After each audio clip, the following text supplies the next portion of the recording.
So yes, I think just to sort of give a bit of context, we're going to work to a kind of 30-minute presentation and then the rest of the time to questions.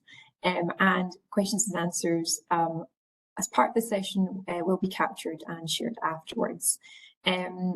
So onto the Participation Framework Agreement. So for context, in late 2023, the Scottish Government announced its intention to develop a framework agreement to support our commitment to establishing a person-centred approach across government and to increasing the use of participatory processes. So we're here today to share more information around the development of the framework, which has seen some changes following internal and external feedback, to gain your views on the development of the framework and to answer any questions that you may have for us. And for further context to that, the external feedback we have been working to up to this point was through a request for information survey that we shared through Public Contracts Scotland earlier this year. So suppliers who are registered to this framework opportunity had the opportunity to feedback through that survey. So the agenda for today, we're going to look a bit of background of the framework agreement and then move on to kind of building understanding of the framework agreement that we're here to discuss today. And then we'll move into the questions and answer session and briefly touch on some next steps as well. So as a government, we are increasingly adopting participatory approaches to involve members of the public in the definition, design and delivery stages of a government decision. And on the left-hand side here, you'll see some kind of images and newspaper clippings of some engagement that the Scottish Government has undertaken in recent years. So we have some larger scale engagements, such as some citizens' assemblies, such as Scotland's Climate Assembly. Also the National Care Service, the co-design of the National Care Service, which is still underway. But we also have some smaller scale engagements as well. So citizens' juries or citizens' panels, lived experience panels, and also more embedded forms of participation, such as participatory budgeting. So again, just for context, when we talk about participation, we view this as describing how people get involved in decisions which affect them or are important to them. So Scottish Government does have a vision for public participation, and that is that people can be involved in decisions that affect them, making Scotland a more inclusive, sustainable and successful place. And there are many policies, strategies, reports and initiatives that outline or recommend participation. But you'll see here that we have developed a kind of plotted history of some kind of key milestones that have had across government impact and kind of put into focus the need for more public participation in the work of government. So, for example, 2011, the Christie Commission, services must be designed and built through collaboration. In the service of Scotland, our mission, principles and values that we work to, and that is we put people we serve at the heart of everything we do. And probably most relevant to this framework agreement is the Children and Young Persons Framework Agreement, which preceded this. So this is a resource to help officials meet and respond to Article 12 of the UNCRC, which is the right for young people to have their views heard on matters that affect them and for those views to be taken seriously. So this is now a live framework. Suppliers have been appointed to this framework, and the participation framework that we're discussing today follows on from this. So taken together as a bit of a timeline, so Scottish Government's commitment to designing person-centred services is a key driver to involve people in the work of government more frequently and also in innovative ways. So before we move into more of the framework agreement, we wanted to touch base a little bit on why do we think participation is important. So the benefits of taking a participatory approach are recognised across government. People are experts in their own lives, and solutions need to be embedded in this knowledge. Excuse me. Increasing diversity in the room can enhance problem-solving capacity, collective creativity and innovation. Participation can reduce risk and protect against poor outcomes, ineffective policy, controversy, and it can integrate service provision. It can promote and support legitimacy for policy decisions as it allows the public to follow, influence and understand the process leading to a decision. And it can enhance public trust in government and democratic institutions by giving people a role in public decision making. However, taking all this, we are now at a stage where a more coordinated approach to commission participatory work is required for us to better utilise and also realise the benefits, these benefits or outcomes. So this is where the participation framework comes in. So the framework will aim to create a coordinated approach to commissioning participatory work, with adults at the Scottish Government. It will look to appoint suppliers who have the skills and expertise to design and deliver high quality and inclusive engagements with a wide range of people, particularly those identified as being seldom heard and furthest from decision making. And we'll come back to those terms in the next couple of slides. And it's anticipated that the appointed suppliers will be both organisations operating at a national level and those working within specific communities. And these organisations will engage with and represent a diverse range of people using both digital and in-person participatory approaches. So we wanted to touch a bit on the framework terminology. So kind of terminology you can expect to see as part of this framework. So firstly, what is a framework? So a framework is a pre-agreed list of suppliers who have been assessed and evaluated on their ability to meet the requirements of a framework agreement. And the framework defines the terms and conditions and a pricing structure.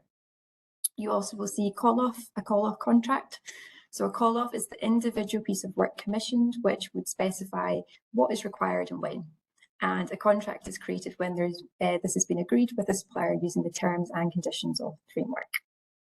You'll also see framework service provider. So these are organisations appointed to the framework. You might be more familiar with the term, sorry, I'm getting ahead of myself there. Might also be referred to in the invitation to tender, which we often call ITT, as the service provider, contractors, suppliers and tenderers. Who is the framework manager? So that is the Open Government team at the moment. So we will oversee the management of the participation framework and will be the main contact for the framework monitoring, evaluation and reports, etc. What is a lot? So we've chosen to, so far, we're looking to have lots as part of this framework. So a lot is one of several categories that goods or services can be divided into. The use of lots allows for multiple providers to be appointed following one procurement process. And in this case, each lot would be made up of organisations with something in common. So using lots allows policy areas to invite organisations from one or multiple lots to apply for any contract. And then finally, a mini competition. What is a mini competition? So this might be also called quick quote, which you might be more familiar with. This is where multiple suppliers are invited to submit a tender or a bid to deliver a piece of work. And all suppliers on the lot would be invited to do this. And then the winner is based on who offers the best quality and cost. So hopefully it's helpful to give a bit of understanding about the terminology. But now we wanted to touch a little bit on intersectionality as well as part of this presentation, as this was an area that was raised in external and also internal feedback. So for the purposes of this framework, different lot categories separate out different groups and communities. However, this is not intended to preclude an intersectional approach. As part of this framework, we would encourage subcontracting, and this could also support an intersectional approach. And as well as this, a buyer's guide will be developed for Scottish Government staff, which will include information on intersectionality, and will also outline that staff should actively consider intersectionality when developing tender specifications, as this is a huge part of participatory work. So again, just to be clear what we mean when we talk about intersectionality, Scottish Government defines intersectionality as a recognition that people are shaped by their simultaneous membership of multiple interconnected social categories. The interaction between multiple social categories occurs within a context of connected systems and structures of power, for example, laws and policies. A recognition of inequality of power is key to intersectionality. And finally, structural inequalities reflected as relative disadvantage and privilege are the outcomes of the interaction between social categories, power relations and contexts. As a result, an individual's experience of inequality can be chronic or transitionary, creating unique lived experiences.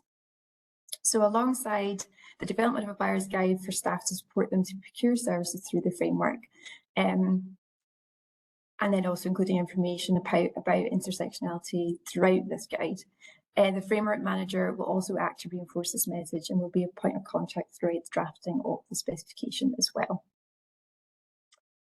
So voices we want to prioritise. So earlier in the presentation, we mentioned furthest from decision making and seldom heard. So again, we wanted to clarify what we mean when we talk about this. So furthest from decision making is individuals with certain protected characteristics, identities and or experiences that impact their access to decision making power.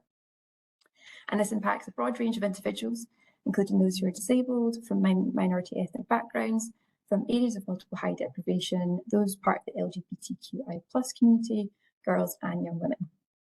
And seldom heard refers to underrepresented individuals who are less likely to be heard by professionals and decision makers. These groups are individuals may need to be treated with particular sensitivity and may be marginalised or dispersed. And seldom heard groups can include mobile populations, vulnerable groups, end of life and carers, and care experienced. However, we wanted to note in the specification so far, we use the term furthest from decision making and seldom heard to describe comparable forms of exclusion. So onto the lot categories now. So as part of this framework, we are using or proposing to use lot categories, and we have currently 7 lot categories which have expanded since when we first announced our intention to develop our framework agreement. So if you're a supplier who was originally registered to the Opportunity on Public Contracts Scotland, PCS, then these have expanded a little bit. So lot 1 recognises the role of organisations with multiple specialisms, i.e. those that engage with a wide range of people. And then lots 2 to 7 recognise organisations that provide bespoke services to identify groups and define communities with key demographics. And as mentioned, these have been revised following external and internal feedback. And from survey results, there has been kind of positive comments around about the lot approach, and from work commissioned and carried out by Scottish Government, there seems to be merit to dividing work into lots with a focus on certain communities with key demographics, as I mentioned. So going through the lots, we have lot 1, so organisations that work with people over the age of 18 years of age, to engage at a general population level. So lot 1 would focus on the use of representative sampling and larger scale methods to carry out inclusive engagement at a general population level. Lot 2, organisations that work with individuals on matters related to race, ethnicity and anti-racism. Lot 3, organisations that work with individuals with a disability or impairment. And right now we are exploring having this lot reserved for organisations such as disabled people's organisations at the moment. Lot 4, organisations that work with individuals on matters related to health and social care. Lot 5, organisations that work with individuals on matters related to gender and the LGBTQI+ community. Lot 6, organisations that work with individuals that work to engage individuals on matters related to climate change. And then finally, lot 7, organisations that work to engage individuals on matters related to justice and social care. So again, just to sort of clarify, over the age of 18 years of age, this is because there is a children and young persons framework already in place. So this is for kind of adults and aimed at adults. So with the lot categories, and this is what is really important for us here today, that these aren't set in stone at the moment. We're open to discussing these and changing where required. And lot configuration is an area we're really keen to give feedback on. We'll come back to this at the end of the session in the Q&A, but this is something that we'd like to get suppliers feedback on especially. So moving on to the intended outcomes, we thought it would be helpful to include these to show what we are wanting the framework to achieve. So organisations that have demonstrated understanding, expertise and evidence of quality will only be appointed to the framework. Taking a mini competition approach can encourage innovation and creativity. Tailored approaches, we're looking for those as part of the framework based on target groups' needs and preferences. So suppliers will have established relationships and will be able to create environments conducive to inclusive participation that ensures the safety and well-being of participants, which is extremely important as part of participatory work. The framework will support officials to move towards more impactful types of participation, such as involving and collaborating. And requirements of suppliers' buyers can be built into the framework process to decrease or remove previous barriers between theory and practice. The framework will recognise supplier-buyer expertise and will support collaboration to improve the delivery of participatory engagements. And finally, the framework will support the development of an evidence bank for staff. So work commissioned through the framework will be captured to reduce duplication of engagement. And on the right-hand side here, we've got the spectrum of participation. So this is what the Scottish Government uses as part of its participation handbook, which is our guide to good participation for public servants. So you often probably find that government consults.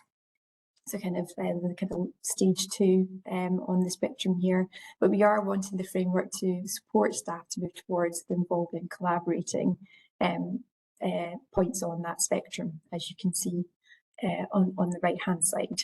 So that's a bit of an introduction to the framework agreement, and I'll pass on now to Freya, our procurement specialist, who can give you a bit more information around what the procurement process is likely to entail.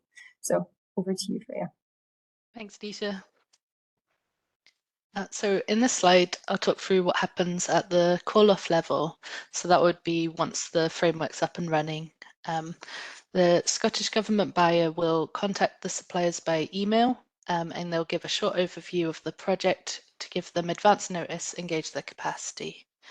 The buyer will finalise their invitation to tender documents and create a quick quote on PCS, which is Public Contract Scotland, and all the suppliers on that lot will be invited.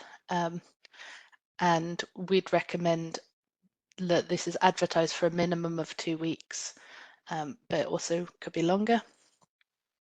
Suppliers will not need to fill out a single procurement document, SPD, which I'll talk about in a minute, and technical questions will be streamlined.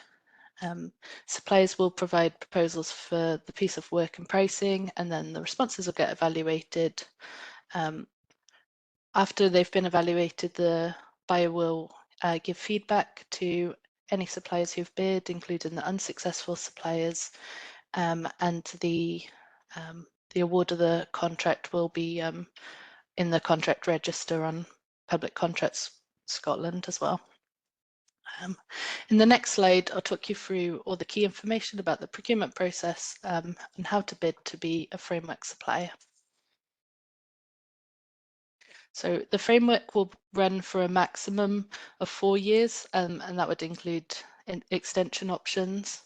We'll use the single stage open procurement procedure, and the contract notice will be advertised on Public Contract Scotland, and on the back end that links up with Find a Tender service, which is the replacement for ODU. All tender documents will be available on PCS Tender, and when it's live, all correspondence will use PCS Tender. So the PCS Tender is a different website to Public Contract Scotland, but in the contract notice it will link you up to PCS Tender, and there will be some instructions on how to use that as well. SMEs, registered charities, NGOs and supported businesses can bid individually with subcontractors or part of a consortium as a way for them to get involved in this framework. Some timescales is that we plan to issue the contract notice in the autumn and then award in the spring. The time taken for the framework to go live will depend really on things like how many bids we get and how long it takes us to finalise all the documents. The evaluation criteria will be based on the most economically advantageous tender scoring and is set at a ratio of 70% quality, 30% price. Again, like some of these details, they might change when we come to finalise the documents. So, but yeah, the idea of this session is to give you our best current thinking. And full details about the evaluation criteria, including all the individual sub-weightings, will be detailed in the documents. If we could go to the next slide, it will show the key steps of the, oh no, that's the right slide, of the process. So yeah, we're currently in the first stage of the prior information notice and information. We'll then finalise our contract documents, advertise the framework for suppliers to bid, evaluate the bidders and notify any suppliers who've been successful. Will enter into a standstill period, and then when the contract is awarded, there'll then be a bit of a gap to mobilise the contract to let suppliers get ready in case they need to make any recruitment decisions or start planning. And then it'll once the contract's live, it'll move into a contract management phase. Okay. So I mentioned earlier about the selection stage, which is when service providers will be required to complete the single procurement document. Many of you may have already completed this before. It's a standardized set of questions that allow us to identify qualified and experienced bidders. It covers basic company information. It asks questions around things like criminal convictions or any convictions related to your organisation. We'll also include what our minimum insurance levels are required. So this is usually around professional indemnity, public liability.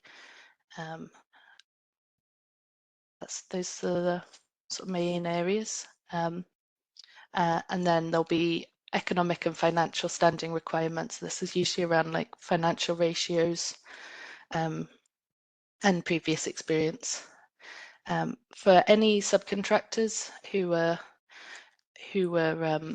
will be involved in the supplier's bid, they will be required to fill in a short SPD that goes through the key questions as well. And tenderers must commit to pay the real living wage and pay subcontractors within 30 days. And there's also a requirement to provide a plan about responding to the climate emergency. And that's all in the selection criteria. So you have to meet those requirements to then be evaluated on your technical side. Next slide, please. So this slide outlines what you'd expect to see when we issue the invitation to tender pack. So you'd have instructions to tenderers document, and then there's a number of schedules that provide more information. For example, the specification. There'll be one for each individual lot, and that'll outline what we would require. This could also include the reporting requirements with things like key performance indicators, details of subcontractors that suppliers propose to include, and there'll be schedules also about data protection and cybersecurity. You'll also find with the evaluation award criteria document that there'll be the technical questions, and these may change between the different lots, but they'll all include Scottish Government procurement policy questions.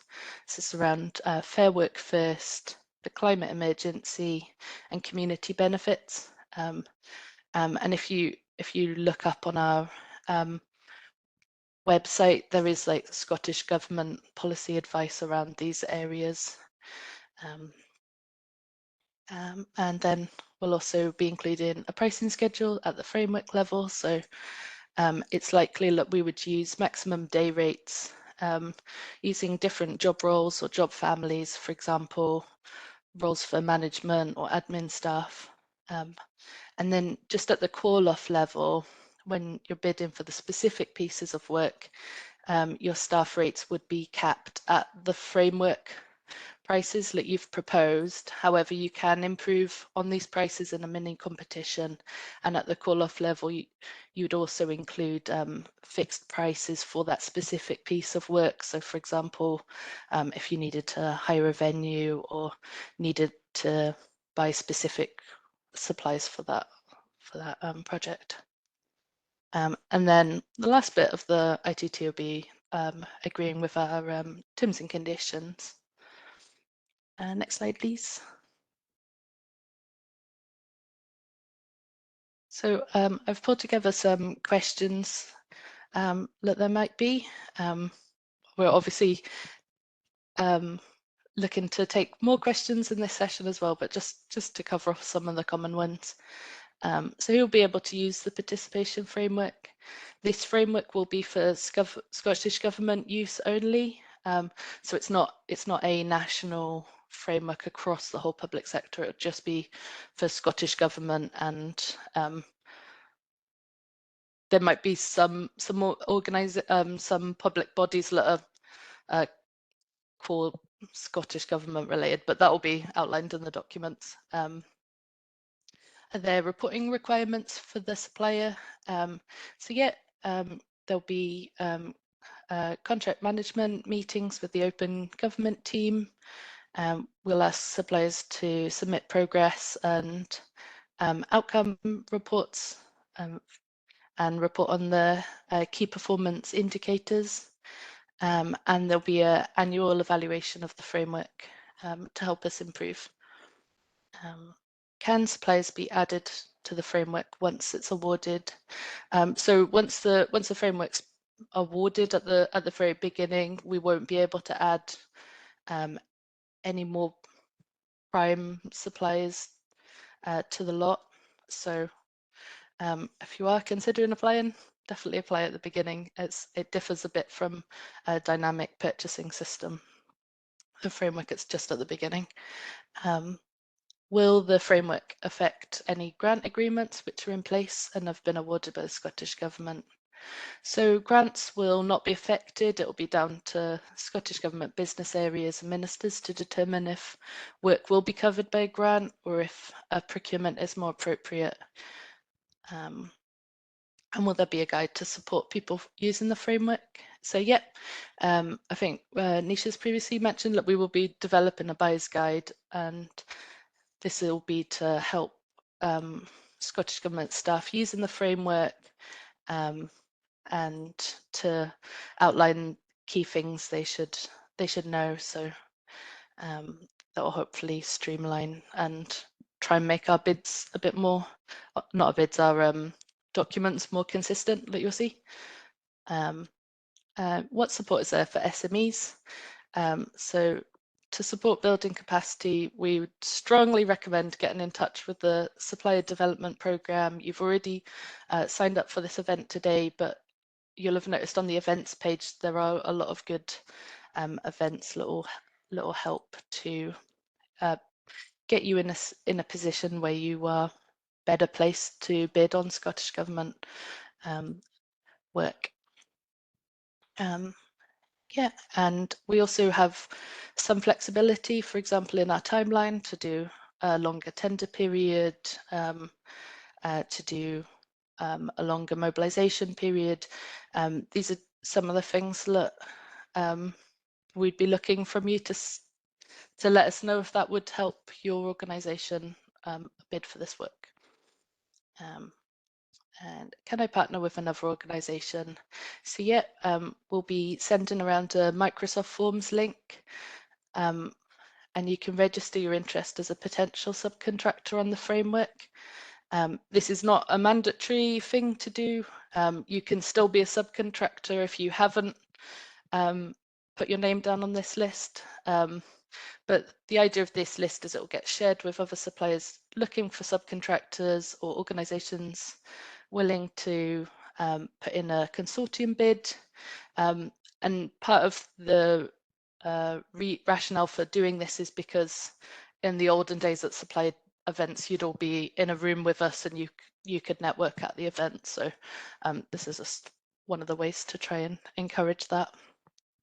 This can be a really good way for small organisations to get involved if they don't want to bid as an individual. I'll hand you over to Nisha now, who'll talk about the next steps. Great, thanks, Freya, and hopefully that's helpful for everyone to outline what you'll likely see as part of this procurement process. So yeah, just some quick next steps for us, and just to kind of reiterate or hit some key points home. As Freya mentioned, we are estimating that the framework will be awarded in spring 2025. As mentioned, timescales will be dependent on feedback we receive, for example, from these external engagement sessions, on the number of suppliers who choose to bid, and also the time needed as a result to evaluate these bids across the potentially 7 lots. Also, just to again reiterate that if you are interested to kind of bid for this framework, then please do register on Public Contracts Scotland to the prior information notice. This is the main way, the main avenue, main mechanism to get information about the framework and updates, but more importantly around, as Freya mentioned, the kind of invitation to tender. That will all be through Public Contracts Scotland. Again, register as a supplier on PCST. This will be where all the invitation to tender, ITT documents get published. And then finally, yes, again, reiterating our MS Teams forum to provide your feedback about this procurement. So the Teams forum has some questions for suppliers, not many, it is a short forum, I promise. So information such as how long your organisation will likely need to bid, for example, 30 days or 56 plus days. This is information that will be helpful for us at this moment when we're thinking about the next steps for the framework. And the survey is also where you can detail information, as Freya mentioned, about being a subcontractor. Again, this is not the only way that you can do this.